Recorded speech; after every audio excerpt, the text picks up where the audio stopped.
It's another edition of Time About the Movies. Today we're taking a look at the films of October 18, 2002. And thankfully we don't have as many movies as we had yesterday because, man, I was lucky that I was able to get that down to at least under a half an hour. I was impressed that I was able to do that. But we have 5 movies to look at today. Still a lot of movies, but like I said, not as much as we had yesterday. So I've wasted already enough of your time as it is. So let's go ahead and just jump into it. And we'll start off with the biggest new release of the weekend, and that is the remake of The Ring. She said she didn't have enough time. Katie told her she was going to die. She's struggling. Tell me this. What is this you think you know? I'm bothered by these drawings. She shows me things. Everyone will suffer. Do you understand me?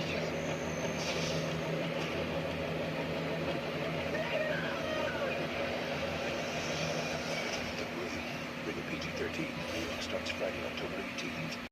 The remake, of course, of the 1998 Hideo Nakata film from Japan, and this is, of course, this is actually based off of a novel by Koji Suzuki, which a lot of people don't really know about. They just think that this is just a remake of the movie, but this is actually based off of a book as well, where you have Naomi Watts playing a journalist who discovers a cursed videotape that kills the viewer 7 days after viewing it. And of course, she tries to figure out ways to stop the curse, and even when she thinks she does it, it leads to unforeseen circumstances for everyone that's involved with her, including her son and this guy that she's interested in, played by Martin Henderson.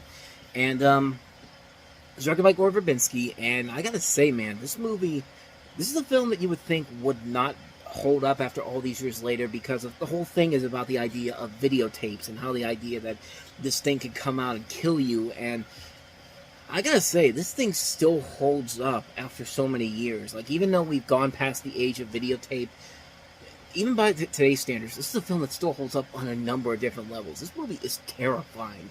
Terrifying in a lot of good ways. Like, it's a film that holds no bounds, and for a PG-13 movie to get away with as much stuff as they do in this film is pretty impressive. I mean, this film is a masterpiece of horror. Like, this is a film that builds up the suspense, builds up the tension. The atmosphere in this movie is incredible. The visual appeal of the film, even though it's a very bleak film for the most part in terms of the visual style, it still holds up. The cinematography is great. The acting overall is still well done. For Gore Verbinski, this is another one of those guys that he finds a way to make movies, that great films, without just sticking to one specific genre. He can do so many different genres, and this is one of the end results of it. He can make a great film like this, and like I said, it still holds up in the scare factor. I mean, there are scenes in this movie that are still terrifying to this very day. Like the way the film begins, the idea, of course, of the fact that this tape kills people after 7 days. You see it in the beginning that it kills somebody, and you don't get to see it at first. But when they build up to that moment, when you realize that the love interest Naomi Watts has in this movie realizes that he's watched the tape, it's been 7 days, and this is after the fact that she thought that, okay, she helped her. Okay, the curse is lifted now. And even her son is telling her, why did you help her? And of course, guess what happens? The girl comes out of the videotape. When you actually see that girl coming out of the well and coming out of the TV, it's one of the most terrifying things ever. It still holds up, and like, it's still a chilling scene. Like, you just watch this and you're just like you're scared out of your mind. I was scared the first time I saw it. I almost jumped when she was able to flash in one area and then come closer to another area. It's just like this is a really scary movie and a film that still holds up on a number of different levels. And it's just like, yeah, it's a film that still holds up. It's a great film. I wish it would have led to some pretty good sequels, but everything that came after this, it's a horror franchise, so they're gonna try to milk it as much as they can, and it's not gonna end up having the same lasting impact that the first film did. This film still holds up on a number of different levels, and it's a great film. I can't recommend it enough. If you have not seen The Ring, do yourself a favor and watch it. It's definitely worth it. Even if you're not a horror movie fan, it still holds up on so many different levels. So that is The Ring, and let's go ahead and take a look at our next movie, and that is Katie Holmes and Benjamin Bratt in Abandoned. To meet you. You're a virgin. Nobody disorganized ever had time for sex. On October 18th, the clues all point to murder. What makes you think your boyfriend is dead? Despair. Though the truth Was he a jealous guy? has a life of its own. My old boyfriend is back. Katie Holmes, I go away, but look what happens. Benjamin Bratt, What you gonna do about it? Move on with my life. Abandoned. Rated PG PG-13. Starts Friday, October 18th, every... So you see Katie Holmes plays a college student whose boyfriend, played by Jax from Sons of Anarchy. I did not know that was Charlie Hunnam. He disappears 2 years previously, and despite being set at an American university, most of the film was set in Canada.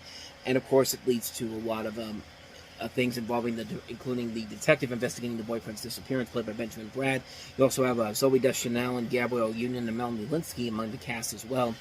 I did not know this. This was written and directed by Stephen Gagnon, whose next film was the really, really criminally underrated film Syriana, and then his career kind of got destroyed many years after that because of Doolittle, which was definitely not up to the high levels that he would have had as a filmmaker. But you know what? I'd still rather watch Doolittle than watch this movie again, because other than the decent cast they have in here, this is a pretty generic psychological thriller. I mean, you don't really know exactly, like, who you're supposed to get behind here. And like I said, you can kind of figure out where it's going to go right from the get-go. Then the story really isn't all that interesting and all that clever, which is surprising that it's made by the same person that made Syriana, because that film was so well written and so well directed. Meanwhile, this film is just like, I don't know what they were thinking here. But then again, it was his first directorial ever, so maybe that's just one of those things where it needed another film to really get his material going, if you will. But yeah, the movie itself is pretty bad. It's not really all that interesting. You don't really get behind the characters all that much. The mystery is not that engaging. The villainous threat in the film is not really all that interesting as well. I've never read the book this is based off of, but apparently it took a lot from the book that wasn't actually in the book, from what I've heard. So, yeah, not much more to say about this one. I'm not really a particular fan of this one, so... Abandoned. I'll go ahead and abandon that one and go ahead on to the next movie, and that is, if I can find it, Formula 51. Only one movie delivers a high-octane, testosterone-fueled, adrenaline-pumped action comedy. Fast, frantic, serious, and funny. Just a flesh wound, come on. Samuel L. Jackson is so cool. You miss me, you're gonna shoot. Formula 51, rated R, opens everywhere Friday.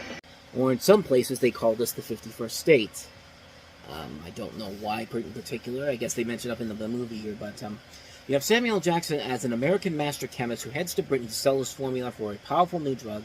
All does not go as planned, as the chemist soon becomes entangled in the web of deceit. In addition to him, you have Robert Carlyle, Emily Mortimer, Sean Pertwee, Reese Ifans, Meatloaf is in the cast as well.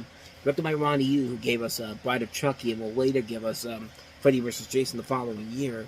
As far as the film itself goes, it really doesn't know exactly who it wants to appeal to. Because you got a lot of British actors in here, a lot of people from stuff like Snatch and Trainspotting, movies with these very unique and distinctive styles to it that make them stand out alone. And then you have Samuel L. Jackson thrown into this particular film. And it feels like a film that's trying to rip off Trainspotting and Snatch in a number of different ways. Like, it's trying to be like what Guy Ritchie does with his movies. And we just talked about how bad of a Guy Ritchie film can be last week with Swept Away. With this movie, it's just kind of like, it really doesn't know the tone it wants to take, what direction it wants to take, and I think it stumbles because of it. It feels like a film that doesn't know if they want to sell it to the British audiences more, or they want to sell it more to the American audiences, because you've got Samuel L. Jackson at the forefront of it. It's one I remember seeing a long time ago, and from what I remember, I don't remember really liking it all that much. So, again, not much more to say about that one. Formula 51. So let's go ahead and move on to our next movie, and that is Real Women Have Curves.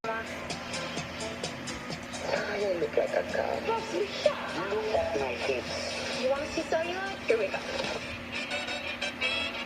Oh, no. Excuse me, ladies. You want Dreamworks? It's Bella. Ladies.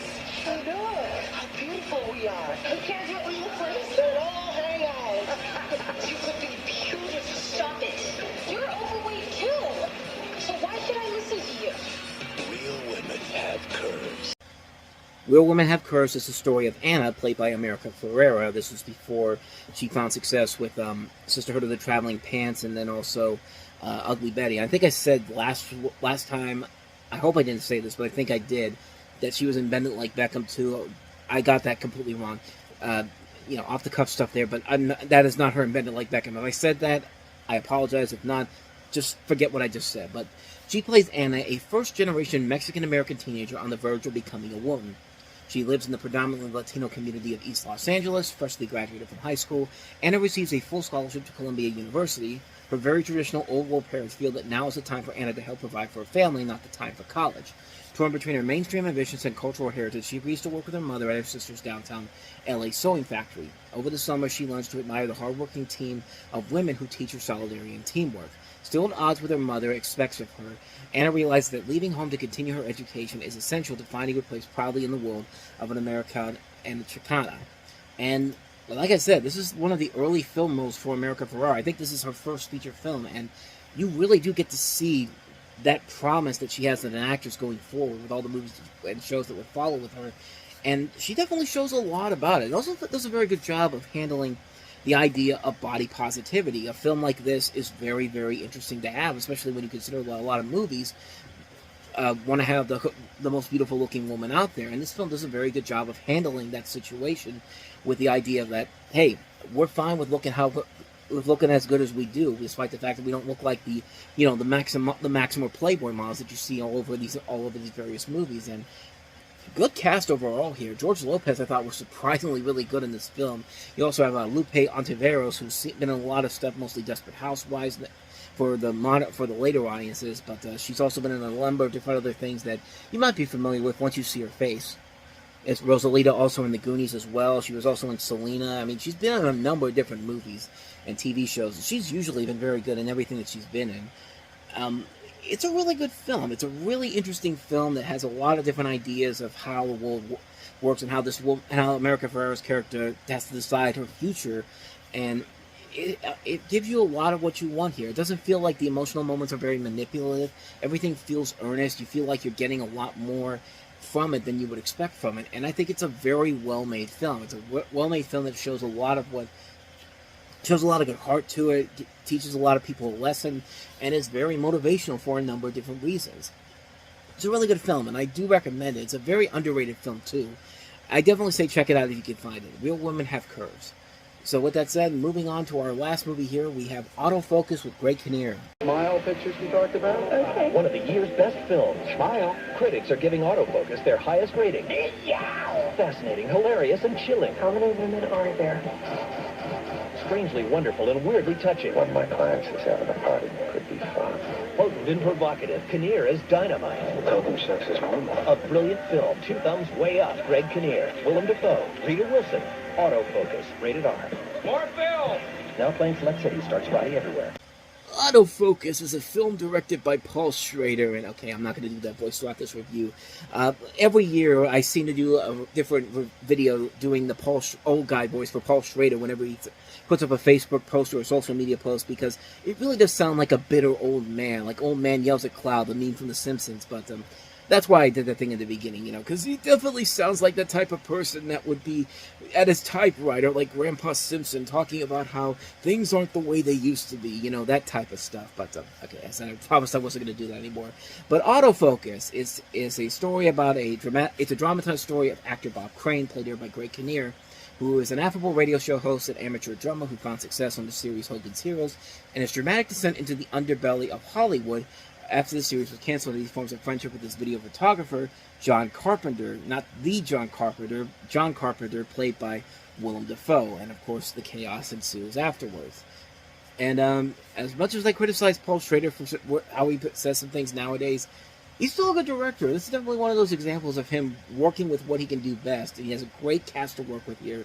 Not just Kinnear and Dafoe, but Rita Wilson, Maria Bello, Ron Lieberman, Kurt Fuller, Ed Begley Jr., Michael McKean, and it's a very interesting story, like the troubling history of Bob Crane. If you haven't heard about this story, do your research. You don't even need to really do research on it, because I think this movie does a pretty good job of handling that in the darkest way possible. I mean, it does not pull any punches back, and it pulls out all the stops and says, we're just going to go through and just give you the cold hard truth. And it is really something intense to watch. It's a good, fun, dark comedy in a way that's also more of a drama as well. But it just finds a way to combine all those elements together and make for a film that is very, very interesting to watch. And you get so fascinated by the story that you really want to do research on your own with a movie like this. And it's just like, it's just a great film. It's a very intense movie. Even if you don't know too much about Bob Crane yourself, You will want to learn more about him after watching this movie. I highly recommend checking it out. Autofocus. So with that said, we wrap up another edition of Time About the Movies. And the next time we meet, we'll wrap October up with 6 more movies, including Jackass the movie. We also have the horror film Ghost Ship. Mark Wahlberg starring in The Truth About Charlie. Paid in Full. Salma Hayek and Frida, and also Billy Bob Thornton and Patrick Swayze in Waking Up in Reno. So 6 films to look at next time around. We'll delve into those on the next episode. But until then, thank you so much for watching, and if you want to see more videos like this, please hit the plays on the next page, check out the previous episode, and also don't forget to hit the like and subscribe button if you want to see more videos like this on this channel. On that note, don't go too far away, because coming up on Time About the Movies Flashback, we have a look back at April 22nd, 1988. We'll take a look at the comedy Casual Sex, The Unholy, A Time of Destiny, Lady in White, Stormy Monday, White Mischief, and Mondo, New York. We'll take a look at those 7 films on Time About the Movies Flashback, which will be coming up right after this.